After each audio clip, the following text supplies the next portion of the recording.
Assalamu alaikum warahmatullahi wabarakatuh. May the peace, mercy, and blessings of Allah be with you all. Good morning, everybody. My name is Paul Pili, also known as Haji Ahmad Israfil, your Muslim exorcist. So I am, I pledge to memorize the Holy Qur'an. I go out in my comfort zones to memorize the Holy Quran. So I am now in the 12th and 13th day, because on the 12th day I did not have a live, no, because of some other matters that I attended with. So this is now actually this is the 13th day. So I am also a Muslim exorcist. So those of you who wants to be cured, if you have this spiritual ailment, if there is a jinn that is disturbing you, you may be my guest today, especially the members of this group, the superintendent's live group. You may request to be on my live. But then after my recitation of the Holy Quran. So we go now to the recitation of the Holy Quran. This is Surah Al-Abasa. أعوذ بالله من الشيطان الرجيم بسم الله الرحمن الرحيم عبس وتولى أن جاءه الأعمى وما يدريك لعله يزكى أو يذخر فتنفعه الذكرى أما من استغنى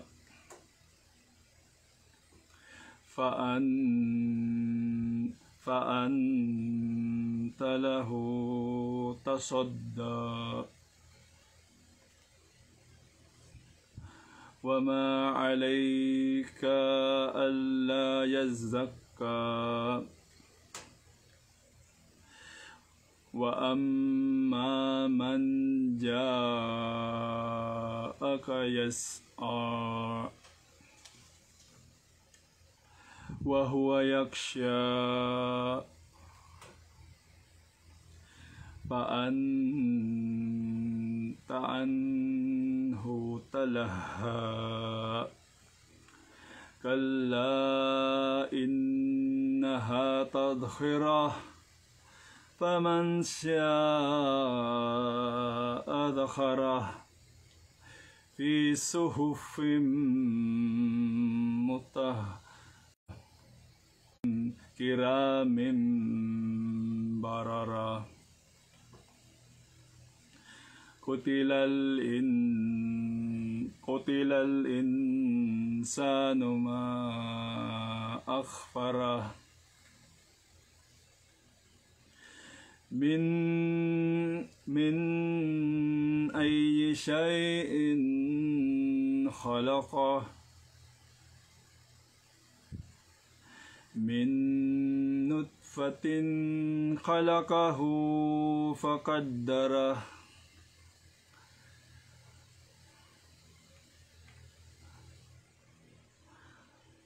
ثم السبيل يسره ثم أماته فأخبره ثم وإذا الشياء أنشره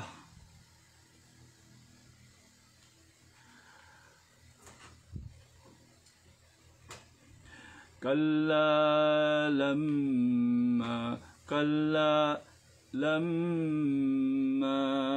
يقض ما أمره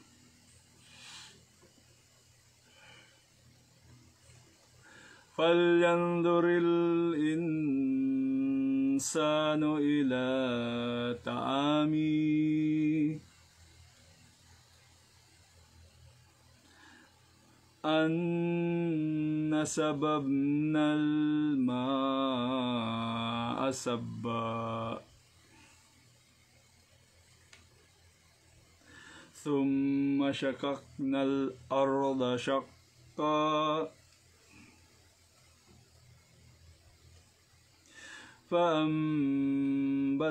فأنبتنا فيها هبا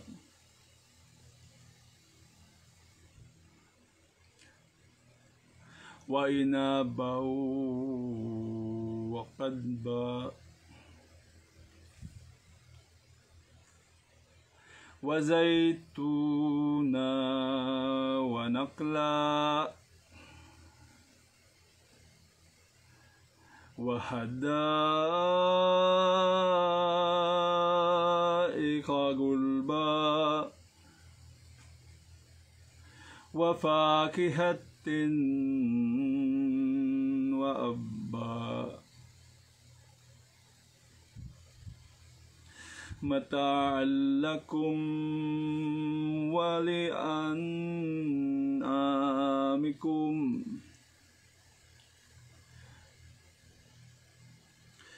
فإذا جاءت الصاخات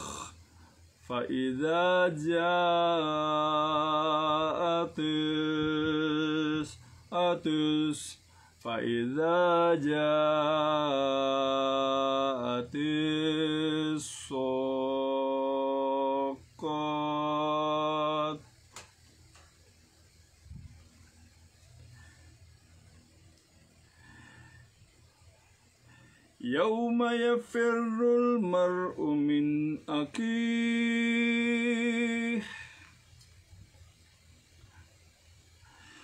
وأمه وأبيه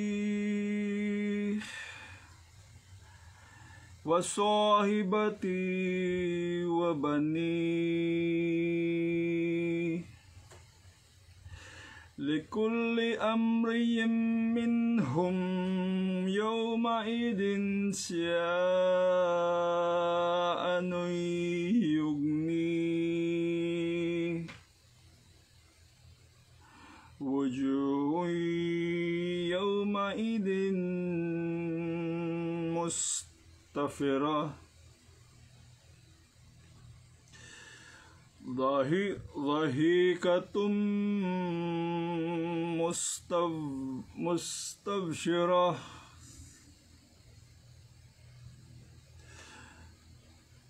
ووجوه يومئذ عليها غبرة ترهقها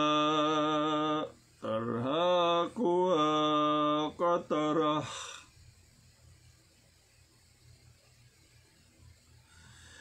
أولئك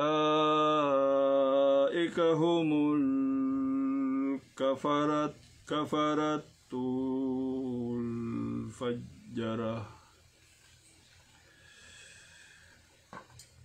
Sadaqallahul Azim. That is the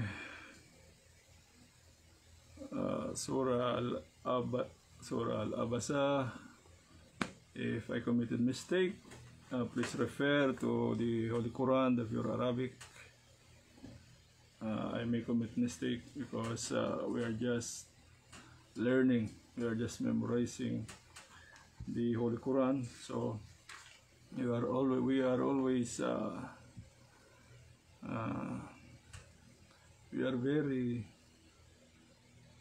near to imperfection. So the meaning of the Surah Al-Abasa is this: Abasa wa tawalla. Bismillahirrahmanirrahim. In the name of Allah, the most gracious, the most merciful. Abasa wa tawalla. The prophet frowned and turned away. An ja'ahul a'ma, because there came to him the blind man, while he was preaching to one or some of the Quraysh chiefs. Abdullah bin Maktum, who came to the prophet while he was preaching to one or some of the Quraysh chiefs. وَمَا يُدْرِكَ لَعَلَّهُ يَزَّكَّى. And how can you know that he might become pure from sins? أَوْ يَذَّخَّرُ فَتَنْفَعَهُ الذِّكْرَى. Or he might receive admonition, and the admonition might profit him. أَمَّا مَنِ اسْتَغْنَى.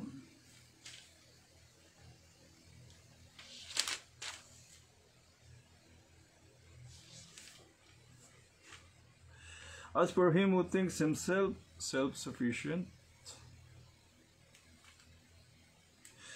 فَأَنْتَ لَهُ تَصَدَّى. To him you attend. وَمَا عَلَيْكَ أَلَّا يَزَّكَّى. What does it matter to you if he will not become pure from disbelief? You are only a messenger. Your duty is to convey the message of Allah. وَأَمَّا مَنْ جَاءَكَ يَسْعَى. But as to him who came to you running, وَهُوَ يَخْشَى, and is afraid of Allah and His punishment, فَأَنْتَ عَنْهُ تَلَهَا. Or of him you are neglectful and divert your attention to another. كَلَّا إِنَّهَا تَذْكِرَةٌ. Nay, do not do like this. Indeed, this Qur'an is an admonition. فَمَنْ شَاءَ ذَكَرَهُ. So whoever wills, let him pay attention to it. فِي صُحُفٍ مُكَرَّمَةٍ. It is in records held greatly in honor. Allahwi al-Mahfuz. Marfu'atin mutahhara. Exalted in dignity, purified. Bi-aidi safara. In the hands of scribes, angels. Kiramin barara. Honorable and obedient. Kutilal insanu ma akhfara. Be cursed, the disbelieving man, how ungrateful he is. Min ayyi shay'in khalaqa. From what thing did he create him? Min nutfatin khalaqahu fakhaddara. From nutfah, male and female semen drops, he created him and then set him in due proportion. ثُمَّ السَّبِيلَ يَسَّرَ. Then he makes the path easy for him. ثُمَّ أَمَتَهُ فَأَخْبَرَهُ. Then he causes him to die and puts him in his grave.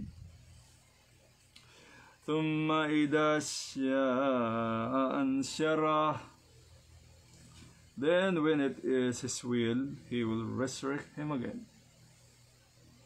كَلَّا لَمَّا يَقْضِ مَا أَمَرَهُ. Nay, but man has not done what he commanded him. فلينظر الإنسان إلى طعامه. Then let man look at his food. أَنَّا سَبَبْنَا الْمَاءَ صَبًّا. We pour forth water in abundance. ثُمَّ شَقَقْنَا الْأَرْضَ شَقًّا. And we split the earth in clefts. فَأَنبَتْنَا فِيهَا حَبًّا. And we caused therein the grain to grow. وَإِنَابًا وَقَضْبًا. And grapes and clover plants, green fodder for the cattle. وَزَيْتُونَ وَنَخْلًا. And olives and date palms. وَحَدَائِقَ غُلْبًا. And gardens dense with many trees.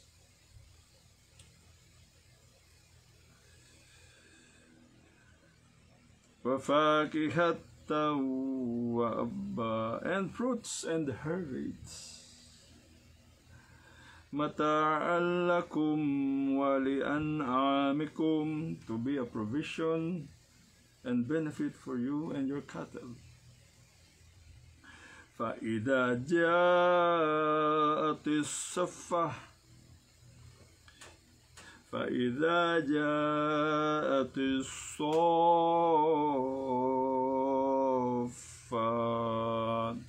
And when there comes a sakkah, the second blowing of the trumpet, on the day of resurrection, يَوْمَ يَفِرُّ الْمَرْءُ مِنْ أَخِيهِ. يَوْمَ يَفِرُّ الْمَرْءُ مِنْ أَخِيهِ. That day shall a man flee from his brother. وَأُمِّهِ وَأَبِيهِ. And from his mother and his father. وَصَاحِبَتِهِ وَبَنِيهِ. And from his wife and his children. لِكُلِّ امْرِئٍ مِّنْهُمْ يَوْمَئِذٍ شَأْنٌ يُغْنِيهِ.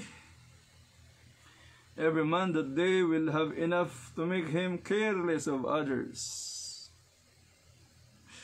وُجُوهٌ يَوْمَئِذٍ مَسْفِرَةٌ. Some faces that day will be bright, true believers of Islamic monotheism. ضَاحِكَةٌ مُسْتَبْشِرَةٌ. Laughing, rejoicing at good news of paradise. وَوُجُّوهٌ يَوْمَئِذٍ عَلَيْهَا غَبَرَةٌ. And other faces that day will be dust-stained.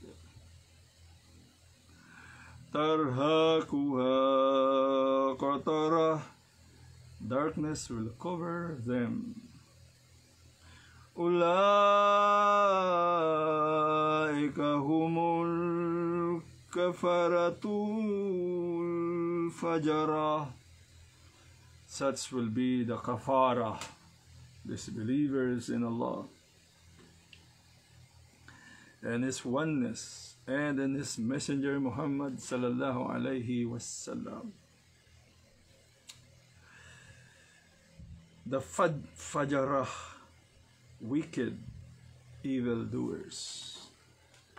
So that is the translation by Dr. Muhammad Taqiyuddin al-Hilali. and Dr. Muhammad Mohsin Khan, professors of University of Al-Madina Al-Munawwara. So good morning, magandang umaga po sa inyong lahat. Okay, we will read some of the comments. Danay Bautista, hi Sir Paul, good morning. Good morning po. Telespura Gamueda Cortado, watching from Greece. Good morning, sir. Good morning. Alicia Clarion Balsecas, good morning. Sir Paul, good morning. Grace Ibalawar Mina, good morning, sir, from South Korea. Good morning po. Desels Mri, good morning po, sir. Yan. So itong itong ating binasa sura na to opinion ko na. Itong ating sura Al-Abasa binasa natin. Unang-una, nag-open sa ang Prophet Muhammad ay may kausap na chief ng Quraysh, isa sa mga matataas na tao doon sa Mecca noong kapanahunan niya. Anong ginagawa nila? Anong pinag-uusapan? Ang pinag-uusapan, kinukumbinsi, no? Nag-share siya ng message about Islam doon sa Quraysh chief na yun. So ngayon may dumating. Ang dumating, ito ngang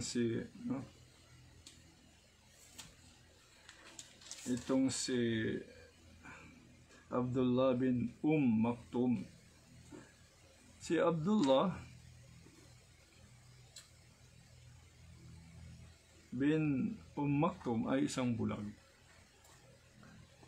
So ang nangyari, ang Propeta Muhammad ay sumimangot. Sinimangutan niya. Tapos bumalik siya doon sa kausap niya. No? So, sinabi ng Allah na hindi mo dapat ginawa iyon. Parang ganito, anong makukuha mo dyan sa mga tao na yan? Kung hindi ba gabayan ng Diyos yan, ng Allah? Anong makukuha mo? Anong makukuha mo kung mapanish yan?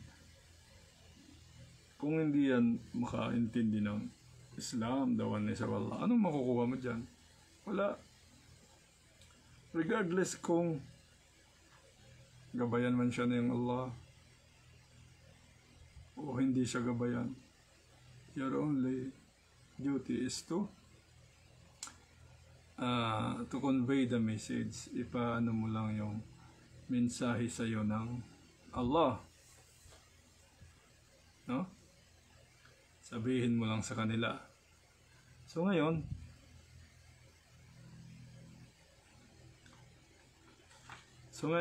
mga kababayan, sabi niya, itong si Abdullah, samantala itong si Abdullah bin Maktum, Muslim, one of the early people who converted to Islam. At sabi ng Allah, ito ay may takot sa Allah, may takot sa Diyos. No? Tapos di mo pinansin. Ang Qur'an indeed is an admonition. Papaalala. No? Whoever wills, let him pay attention to it. Pagsaway, pag-guide, papaalala. So, itong Quran, sabi ng Allah, ay nasa record Allawi al-Mahfuz. Yung Allawi al-Mahfuz doon yun sa heavens. At ginagwardyahan siya ng mga malaikat, mga angels. Honorable and obedient. Tapos sabi na ng Allah,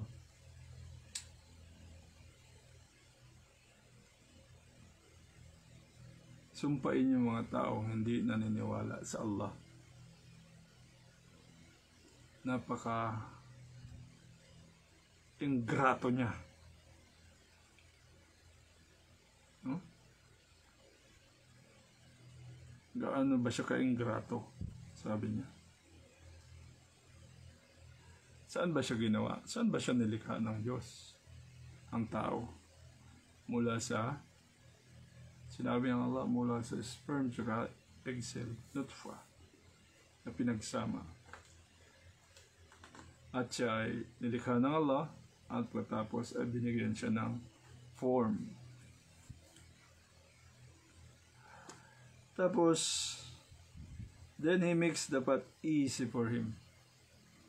So, makikita mo itong mundo, may mga kabundukan, may mga kapatagan, may mga ano. No? Madali lang sa kanya.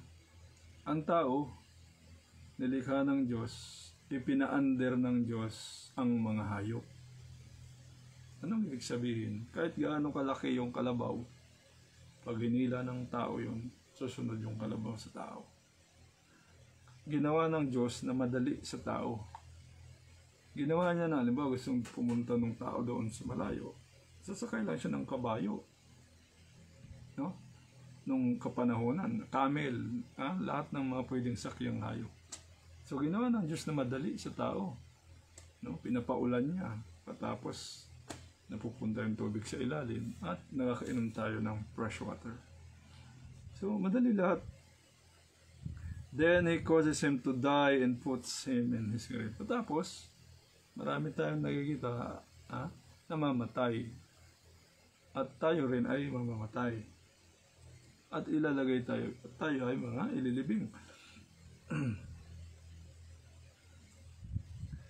Patapos, i-resurrect tayo. Bubuhayin na magmuli tayo. Ng Allah. No? Pangako yan ng Allah, ng Diyos. Nag-iisang Diyos. Allah.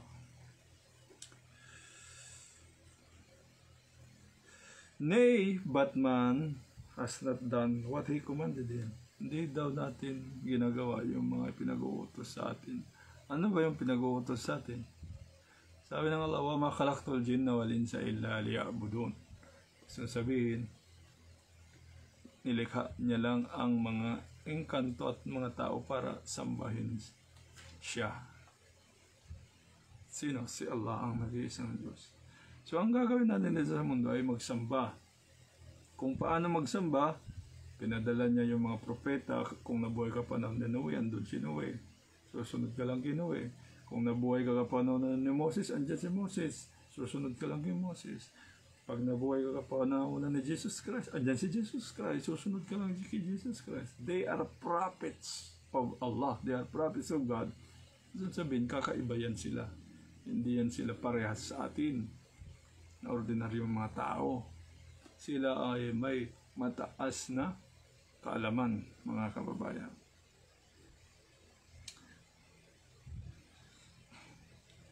So, ang tanong, sabi ng Diyos, tumingin ka sa pagkain mo. No? Then let man look at his food. So ngayon, ang tao hanggang ngayon hindi nakakagawa ng pagkain. No? Hindi nakakagawa ng pagkain. Malamang yung kinain mong isda, galing pa yun sa Africa, lumangoy, maliit. Na? Galing Amerika pa yun. Doon sa karagatan ng Amerika, napunta dito. No? Tapos nakarating sa atin at yun ay kinain natin. So hanggang ngayon, hindi tayo magagawa ng ating mga pagkain. Kasi kung kaya na natin gumawa ng mga pagkain, abay, self-sufficient na tayo. Pwede na tayo magyabang kasi hindi na tayo magtrabaho. Ang trabaho na lang natin, gagawa tayo ng pagkain. But then we cannot. No? We cannot make our own food. Ang pagkain natin, doon pa rin sa mga ibinigay sa atin ng Allah. Before forth water in abundance, binigyan tayo ng tubig. No? And we split the earth in clefts. And because therein the grain to grow. Diba? Mayroong mga kalampas. Mayroong bundok. May yung valley, di ba? Cagayan Valley. Oh, pinapyas yung bundok ganun. Oh, para meron tayong kapagtaniman na patag doon sa Cagayan Valley, no? So, yun ang mga biyaya ng Diyos sa atin. At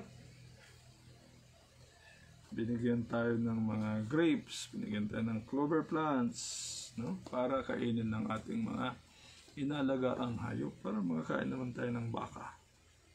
At olives, yung mga tanim na olive plants, yung dates, date palms, and gardens dense with many trees. At napakagandang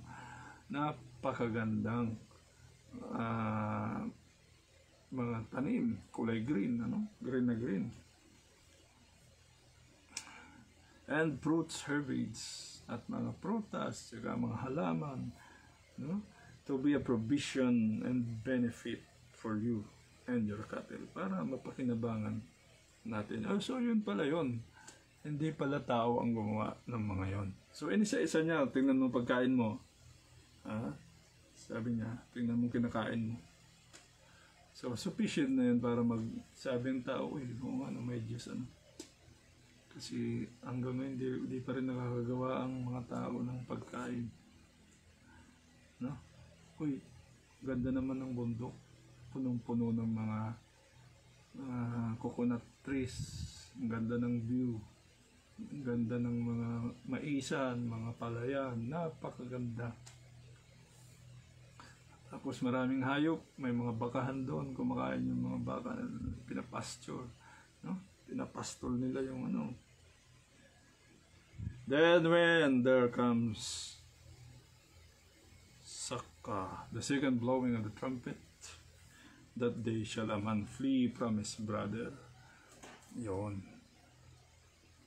So pag binuhay na tayo, wala na yung ano, wala na yung nanay, tatay, kapatid. Hindi na mag-avail. Hindi na siya effective. No? Wala na. That day shall a man flee from his brother, and from his mother and his father, and from his wife and his children. Every man that day will have enough to make him careless of others. Wala nang pansinan. Bakit? Ay matindi. Matindi sa araw na yan, yung mangyayari sa araw ng pagkabuhay na mag-uli natin. Every man that day will have enough to make him careless of others. Some faces that they will be bright, laughing, rejoicing at good news of paradise. And other faces that they will be dust stained. Darkness will cover them. Such will be the kafir, those who disbelieves in Allah. The fajjara, wicked evildoers. So yun po yung pag-explain ko. Kanina binasa ko yung Arabic, then the English, then I made some opinion regarding this surah. So because this is the ano ba itong grupo na to, Superintendent Live. So mga nagjo-join dito, minsan karamihan yung mga may sakit na gustong magpagamot kasi meron silang spiritual ailment. But then dahil sa kukunti lang nanonood and wala naman nagre-request. I think that's enough. Thank you very much. Assalamualaikum warahmatullahi wabarakatuh. Again, this is Paul Pili Ahmad Israfil saying, Wa ilahukum ilahu wahidullah, ilaha illahu ar-Rahman ar-Rahim. And your God is one God, there is no God but Him, the most gracious, the most merciful. At ang inyong Diyos ay nag-iisang Diyos, wala nang ibang Diyos maliban pa sa Kanya ang napakamaway ng napakamahabagin. Maraming salamat po, kabayan.